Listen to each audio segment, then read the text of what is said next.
Shalom. Aku mengucapkan selamat datang kepada semua teman-teman remaja. Sebentar lagi kita akan mulai ibadah, jadi mohon ketenangannya. Terima kasih. Berhimpun dengan bersukacita menyambut kasih Allah melalui kehadiran Yesus Kristus di dunia. Mari kita angkat pujian dari KJ 109. Hai mari berhimpun.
Perwujudan cipta Allah yang begitu besar telah hadir di dunia.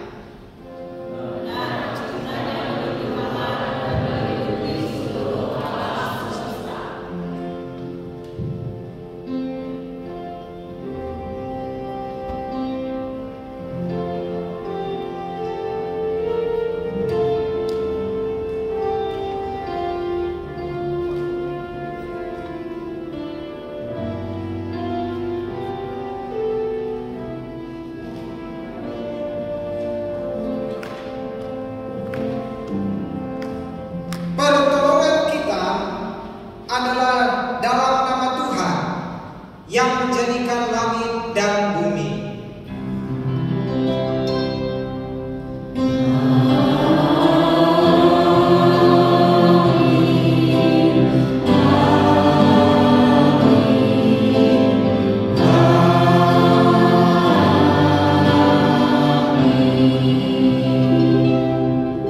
Tuhan beserta saudara.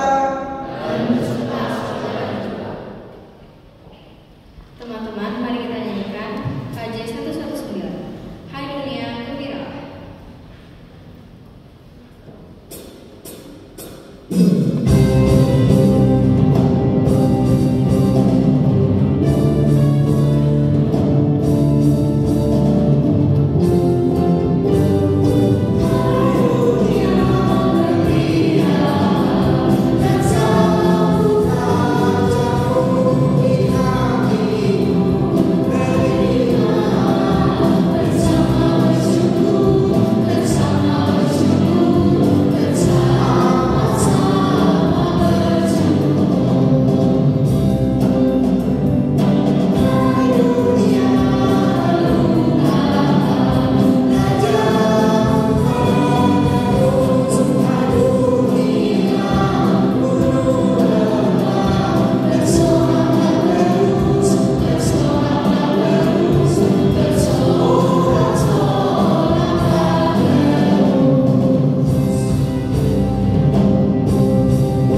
kita yang rela turun dari surga menjadi manusia dan tinggal di antara kita.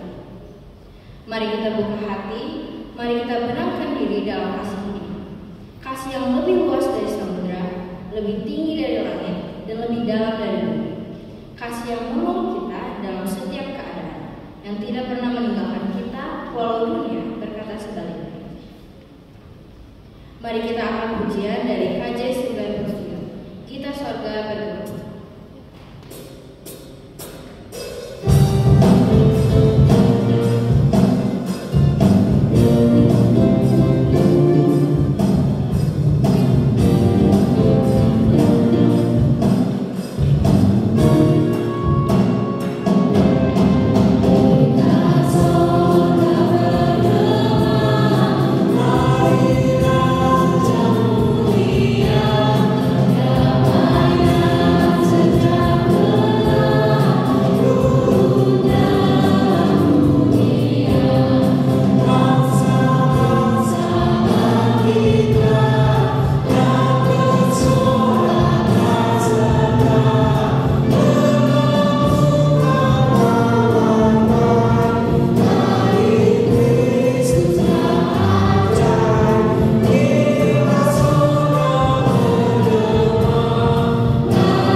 Kita berdoa.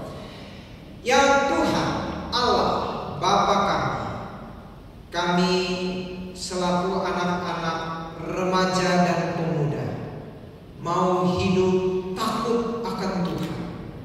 Karena itu ya Bapa, di perayaan Natal sore hari ini kami mau membaca Alkitab, merenungkannya, melaksanakannya, agar kami semakin menghayati betapa besar kasih-Mu yang tidak dapat diukur. Ya Roh Kudus, bersabdalah bagi kami. Kami berdoa di dalam nama Tuhan Yesus Kristus. Bacaan Alkitab kita diambil dari Perjanjian Baru, yaitu dari surat Roma. Roma pasal 8 ayat 38 dan 39. Roma 8 ayat 38 dan 39. Sebab aku yakin bahwa baik maut maupun hidup, baik malaikat-malaikat maupun pemerintah-pemerintah, baik yang ada sekarang maupun yang akan datang, atau kuasa-kuasa, baik yang di atas maupun yang di bawah, ataupun suatu makhluk lain, tidak akan dapat memisahkan kita dari kasih Allah yang ada dalam Kristus Yesus Tuhan kita. Demikianlah pembacaan Alkitab kita. Yang berbahagia adalah mereka yang mendengarkan firman Allah dan yang memeliharanya. Haleluya.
mungkin 100% orang yang sedang jatuh cinta, kalimatnya untuk meyakinkan pasangan, tidak ada loh yang dapat memisahkan kita.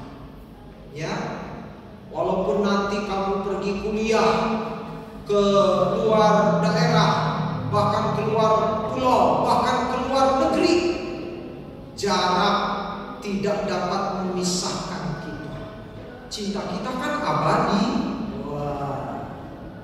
Walaupun mungkin papa mamamu, ya, walaupun mungkin papa mamamu tidak terlalu menyetujui, tapi tidak ada yang dapat memisahkan cinta kita. Waduh, keren kan? Keren. Cinta seperti ini keren banget. Ya, ini menunjukkan kesungguhan, menunjukkan komitmen. Nah, ini yang penting. Kesungguhan, komitmen, dan tidak main-main di dalam menjalin hubungan, ya, pacaran begitu ya, serius. Ya, tidak mau jadi playboy kalau yang laki-laki. Atau kalau yang perempuan apa? Playgirl. Ya, artinya mempermainkan.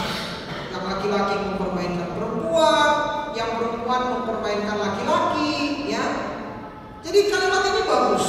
Tidak ada yang dapat memisahkan kita, babe, atau honey, atau sayang. Cinta kita abadi. Nah, teman-teman, kaum remaja dan pemuda, ternyata ungkapan cinta itu banyak macamnya. Ya, kalau dalam Alkitab kita itu paling tidak ada 4. Yang pertama itu cinta eros. Ya, pernah dengar ya? Mungkin sebagian besar teman-teman pernah dengar cinta eros. Cinta yang berdasarkan keuntungan yang didapat.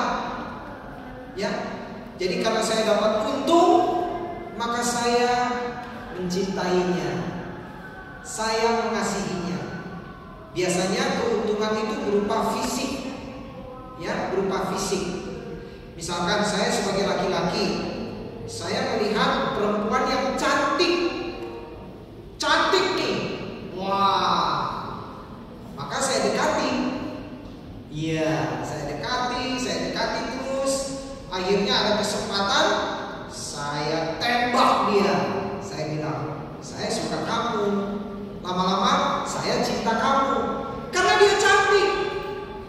Coba kalau dia nggak cantik, belum tentu saya mau. Saya cari yang lain deh.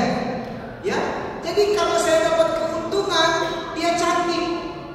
Begitu juga yang perempuan. Dia menyatakan cinta kepada seorang laki-laki karena dia dapat keuntungan. Biasanya keuntungannya apa?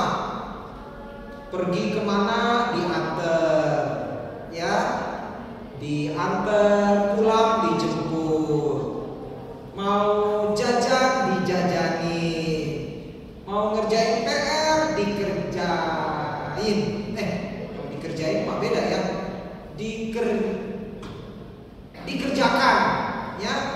Wah, karena saya dapat keuntungan itu, maka ya saya mencintai cowok itu. Tapi coba cowok itu nganter nggak mau, jemput nggak mau, dimintai tolong nggak mau, ngapain? Nah, itu cinta eros, ya. Karena saya dapat keuntungan, maka saya mencintainya. Ini umumnya berkaitan dengan fisik. Nah, cinta yang kedua adalah filia, yaitu cinta yang berdasarkan sesama manusia. Saya manusia, teman-teman manusia. Kita ini sesama manusia. Dan sebagai sesama manusia, kita harus hidup saling menguntungkan. Ya, tidak boleh kita saling merugikan.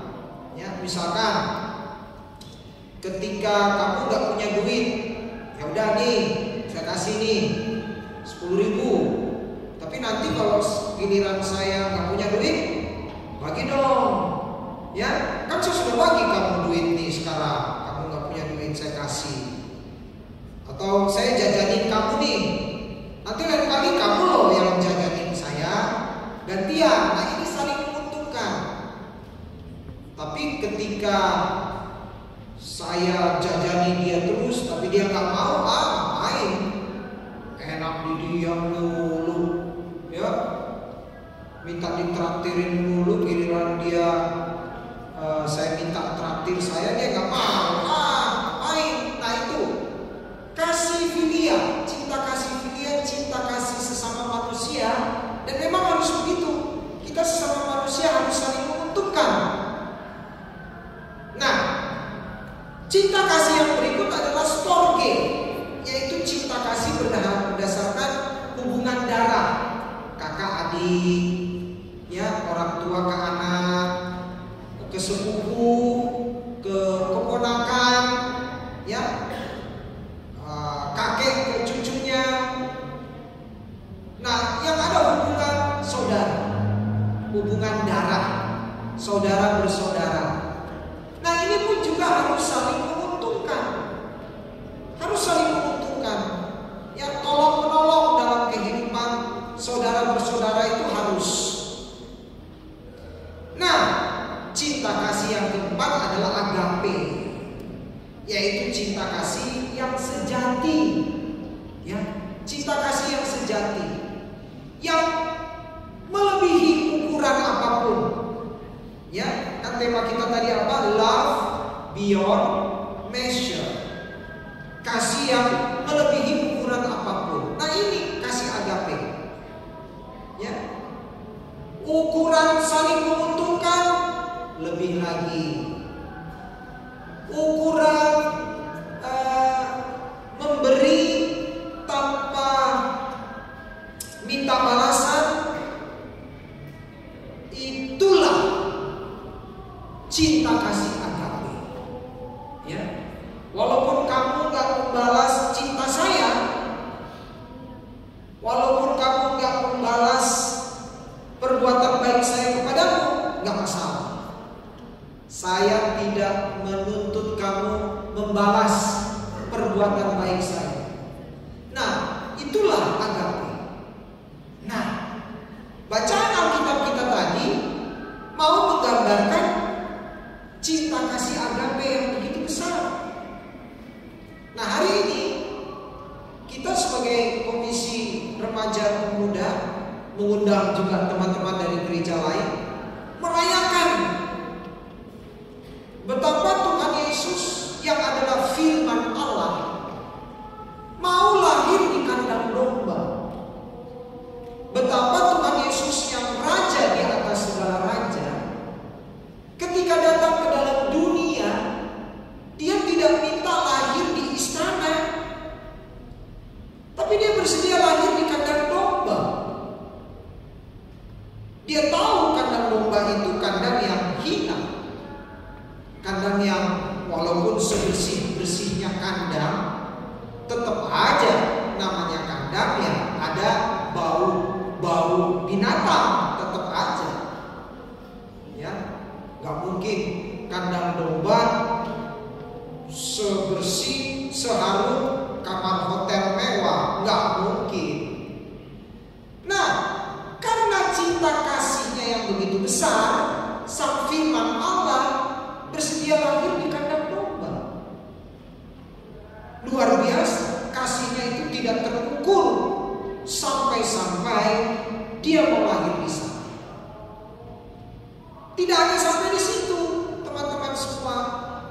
Cinta kasihnya yang begitu besar dia tunjukkan dengan dia merendahkan dirinya serendah-rendahnya dengan bersedia mati secara hina di kayu salib. Ya, perhatikan, dia adalah firman Allah menjadi manusia.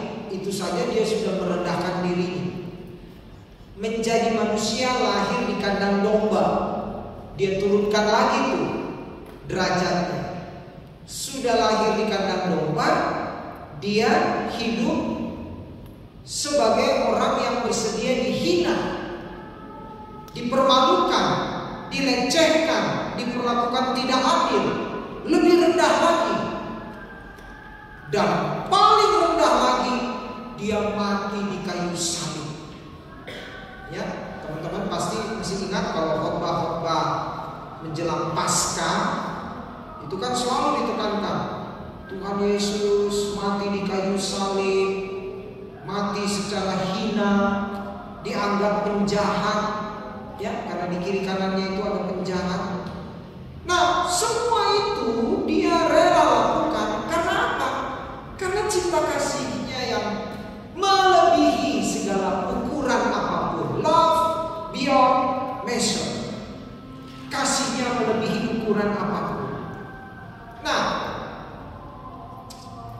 sekarang pertanyaannya, teman-teman, apa sih yang paling teman-teman takuti saat ini di usia remaja? Jangan bilang, saya gak takut apapun, Pak Pendeta. Ketemu kecoa, teriak-teriak. Katanya gak takut apapun, ketemu kecoa, teriak. Lihat serangga, udah gerakannya bisa. Saya pernah lihat ada anak remaja, serangga apa ya terbang, gerakannya keluar semua jurus silatnya. Cuma serangga kecil terbang tapi kayak apa? Saya gak takut apapun. Lihat tikus takut, lihat kecoa takut, lihat kaki seribu takut. Katanya gak takut apapun. Semua kita punya ketakutan. Nah, apa yang teman-teman paling takuti di usia remaja ini? Tentu yang berhubungan dengan masa depan, ya kan? Masa depan saya nanti gimana nih? Ya, apakah masa depan saya akan cerah, mudah untuk saya meraihnya, atau banyak sekali tantangan? Dan untuk meraihnya, apakah saya bisa didukung sama orang tua? Orang tua bisa membiayai sekolah saya di SMA sampai lulus? Apakah bisa? Apakah masih mampu membiayai saya kalau saya mau kuliah? Apakah masih mampu kalau saya kuliah di luar kota? Saya harus kos, ya, jauh dari orang tua. Itu yang saya yakin menjadi salah satu ketakutan. Belum lagi apa? Nanti kalau membayangkan ya, saya nanti mau ambil bidang apa ya? Teknik, bidang ekonomi, bidang keguruan, mau jadi guru, atau bidang bahasa. Aduh, bingung. Jangan sampai saya salah melangkah. Apalagi ketakutannya? Jodoh, sudah mulai ada rasa takut nggak dapat jodoh? Enggak ya? Banyak Pak, kalau jodoh mah gampang. Ya syukur kalau merasa gampang dapat jodoh. Ya. Apalagi ketakutan? Orang tua ya, orang tua yang nggak mendukung. Saya maunya ambil bidang bahasa, tapi orang tua maunya saya ambil bidang teknik. Aduh, hitung-hitungan kalau teknik susah nih. Tapi papa mama maunya saya teknik. Katanya kalau saya nggak ambil teknik nggak akan dibiayai kuliah saya. Gimana ya? Kemana nih saya harus minta tolong supaya dapat dukungan dari orang tua? Nah, itu ketakutan. Dan ketakutan yang paling utama, dan ini ada dalam diri semua orang, adalah ketakutan akan kematian. Mungkin di usia teman-teman remaja, Pak Pendeta ngomong tentang kematian, saya masih muda, sehat, ya, jauhlah dari kematian. Ngapain dipikirkan? Betul. Teman-teman remaja, pemuda, badan sehat, kuat, ya, dapat gizi bagus, kayaknya jauh deh sakit, apalagi kematian. Tapi teman-teman, kematian itu tidak hanya datang kepada kaum lansia. Kematian tidak hanya datang pada orang yang sakit-sakitan, tapi kematian bisa datang kepada kaum remaja, bisa datang kepada orang yang nampaknya sehat. Jadi itu juga harus menjadi ketakutan kita. Maut. Dan kalau itu menyangkut maut, kemana nanti saya pergi ya kalau saya mati? Ke neraka apa ke surga? Nah, ini menjadi pertanyaan. Nah, dari semua ketakutan itu, Alkitab kita hari ini mau mengatakan, karena begitu besar kasih Allah yang tidak terukur itu, maka tidak ada satupun dari hal-hal yang menakutkan yang dapat memisahkan kita dari kasih Allah dalam Yesus Kristus. Gak ada. Walaupun mungkin orang tua gak mendukung kita, gak mendukung untuk memilih bidang kuliah yang kita sukai, gak mendukung kita untuk berteman dengan seseorang, ya. Tapi kasih Allah tidak dapat memisahkan kita dari apapun, bahkan maut sekalipun. Makanya tadi Alkitab jelas mengatakan, sebab aku yakin bahwa baik maut maupun hidup, baik malaikat-malaikat maupun pemerintah-pemerintah, baik yang ada sekarang maupun yang akan datang, atau kuasa-kuasa, baik yang di atas maupun yang di bawah, ataupun suatu makhluk lain. Jadi misalkan suatu saat nih, kemajuan teknologi, kita bisa berkomunikasi dengan makhluk luar angkasa, alien, ya. Dan alien itu katanya teknologinya tinggi sehingga bisa mengancam kehidupan manusia di bumi. Mungkin saja di tahun-tahun yang akan datang itu terjadi, tapi Alkitab mengatakan tidak ada yang dapat memisahkan kita dari kasih Allah. Kasih Allah yang begitu besar, kasih Allah yang sudah menebus hidup kita, kasih Allah yang sudah mengangkat kita menjadi anak-anaknya. Nah ini teman-teman perhatikan, kita harus selalu sadar bahwa kita ini adalah anak-anak Allah, ya, anak-anak yang dikasihi Tuhan, anak-anak yang berhak mendapatkan warisan kerajaan surga. Wow, luar biasa. Kita ini anak-anak Allah. Dan di mana-mana anak-anak itu pasti dilindungi orang tuanya.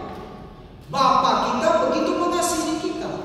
Bapak kita di surga tidak akan membiarkan kita ini terlunta-lunta, tidak akan membiarkan kita tanpa harapan, tanpa masa depan. Gak akan.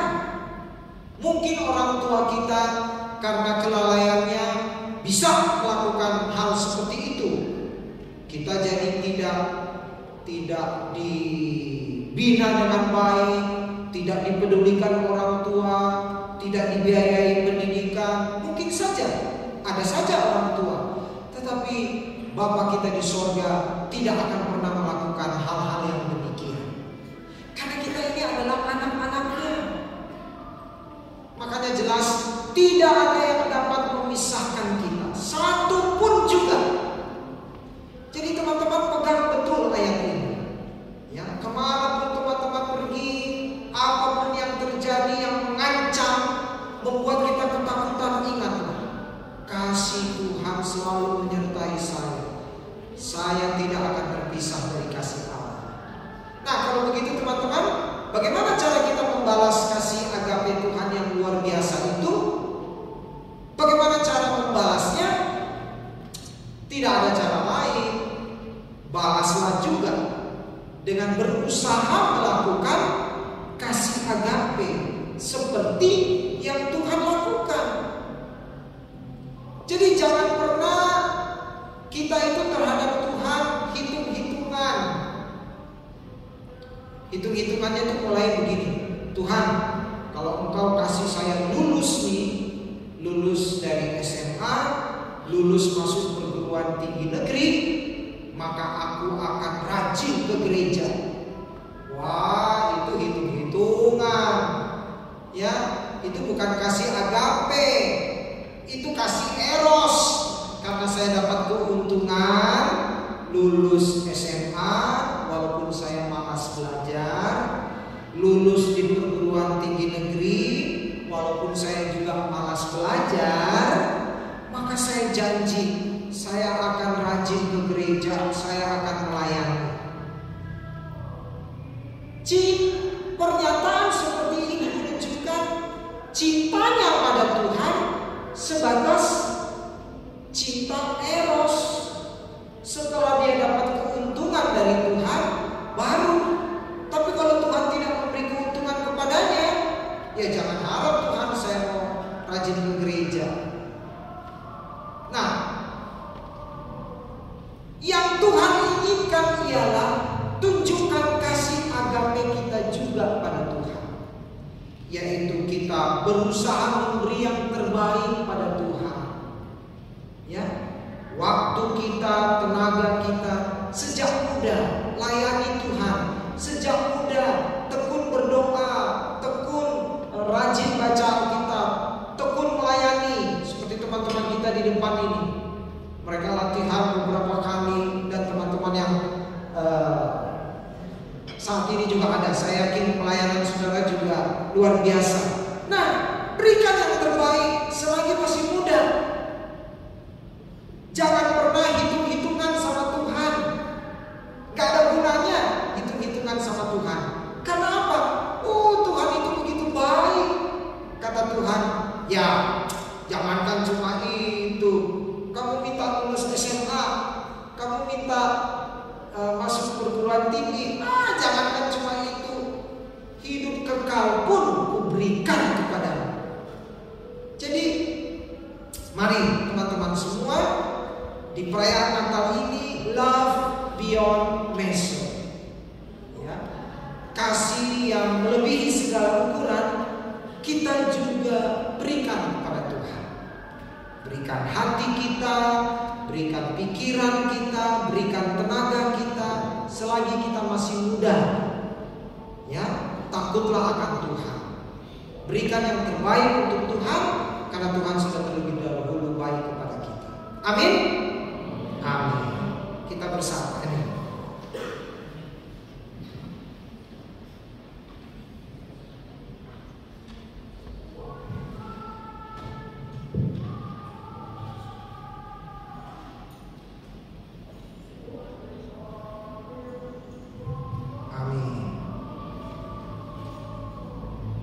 Persembahan pujian, ya, silakan.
percaya kepada Allah, Bapa yang Maha Kuasa, Khalik langit dan bumi, dan kepada Yesus Kristus, anaknya yang tunggal Tuhan kita, yang dikandung daripada Roh Kudus, lahir dari anak darah Maria, yang menderita sengsara di bawah pemerintahan Pontius Pilatus, disalibkan, mati dan dikuburkan, turun ke dalam kerajaan maut. Pada hari yang ketiga, bangkit pula dari antara orang mati, naik ke surga, duduk di sebelah kanan Allah, Bapa yang Maha Kuasa. Dan dari sana ia akan datang untuk menghakimi orang yang hidup dan yang mati. Aku percaya kepada Roh Kudus, gereja yang kudus dan am, persekutuan orang kudus, pengampunan dosa, kebangkitan orang mati, dan hidup yang kekal. Amin.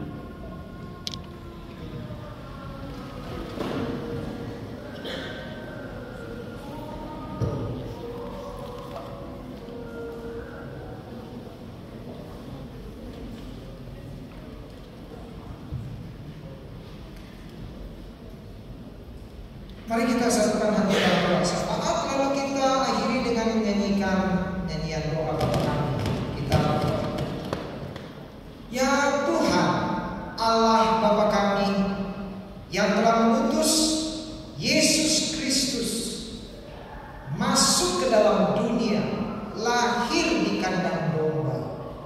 Betapa besar kasih-Mu Tuhan kepada kami.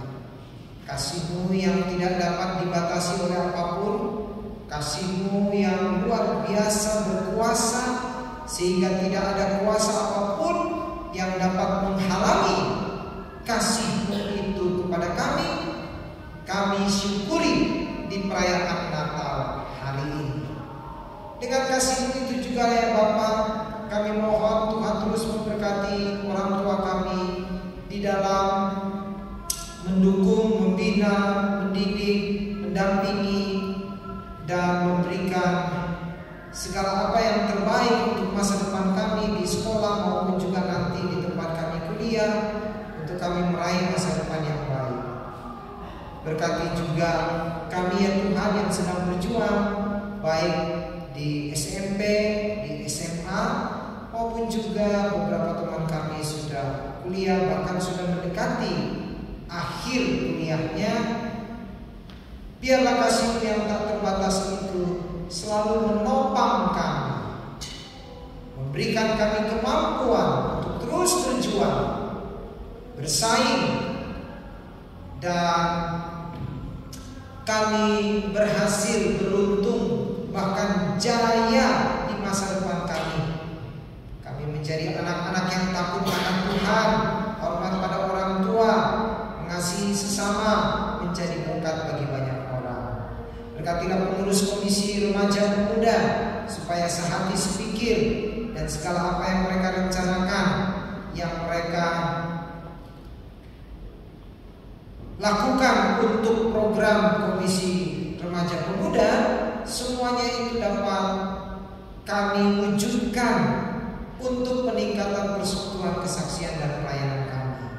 Berkati para pemimpin bangsa dan negara kami, supaya mereka menjadi pemimpin yang takut akan Tuhan, pemimpin yang membawa negeri kami ke dalam kesejahteraan, keamanan, kerukunan hidup antar umat beragama, penegakan hukum dan hak-hak asasi manusia, dan terus memberikan fasilitas yang terbaik bagi kami kaum muda untuk juga menjadi pemimpin di negara kami nantinya. Terima kasih Bapa untuk semua kebaikan-Mu. Kami akhiri doa ini di dalam nyanyian doa Bapa kami. Bapa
sebagai dasar persembahan nyata dalam Efesus 5 ayatnya 1 dan 2 yang akan kita baca bersama-sama.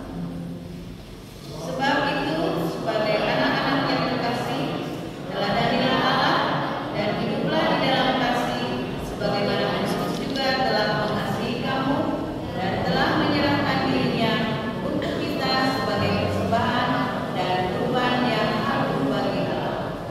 Marilah kita memberikan persembahan syukur kita ke dalam kantong persembahan yang akan diedarkan. Persembahan juga dapat ditransfer ke rekening DKI Jenderal Jaksa di BCA nomor rekening 181 atau melalui kode kris yang ada dalam warta jemaat maupun kursi jemaat. Kita iringi persembahan syukur kita dengan menyanyikan dari Kidung Jemaat 120. Hai siapkanlah diri.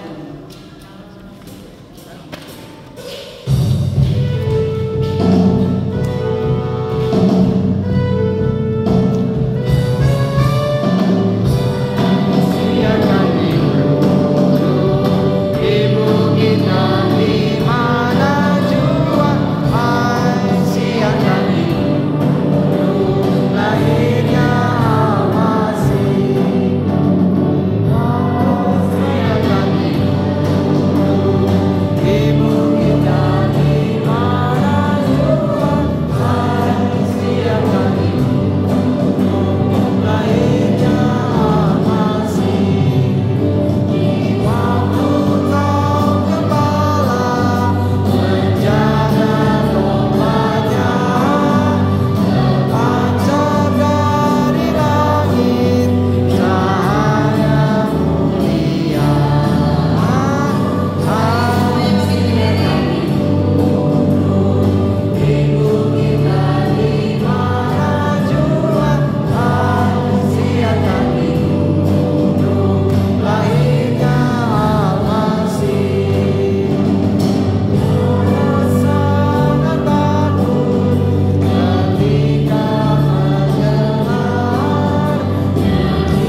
jadikan kami lilin-lilin yang menerangi sekitar kami. Sekalipun cahaya kami kecil, tetapi cahaya kecil kami tidak akan dapat dikalahkan oleh kegelapan yang paling pekat sekalipun. Tuhan, tolong kami supaya di masa muda kami memancarkan terang kasih Kristus yang abadi, terang kasih Kristus yang melampaui segala ukuran, terang kasih Kristus yang menyelamatkan. Terima kasih ya Bapa. Kami berdoa di dalam nama Tuhan Yesus Kristus. Amin. Silakan lilinnya dimatikan.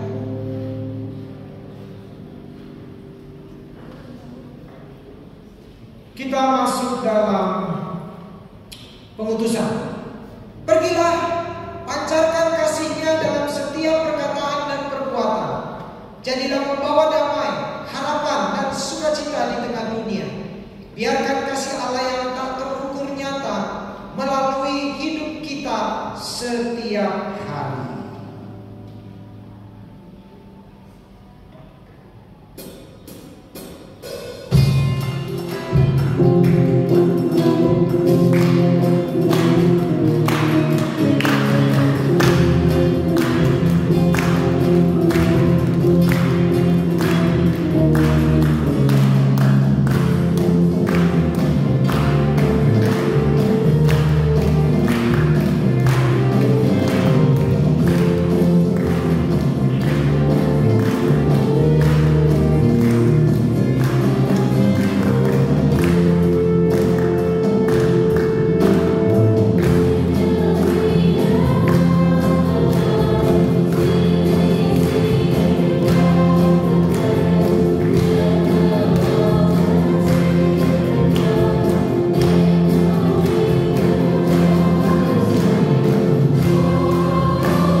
Jadilah saksi Kristus. Terpujilah Tuhan. Pergilah dengan damai sejahtera dan terimalah berkat Tuhan. Tuhan memberkati engkau dan melindungi engkau. Tuhan menyinari engkau dengan wajahnya dan memberi engkau kasih karunia.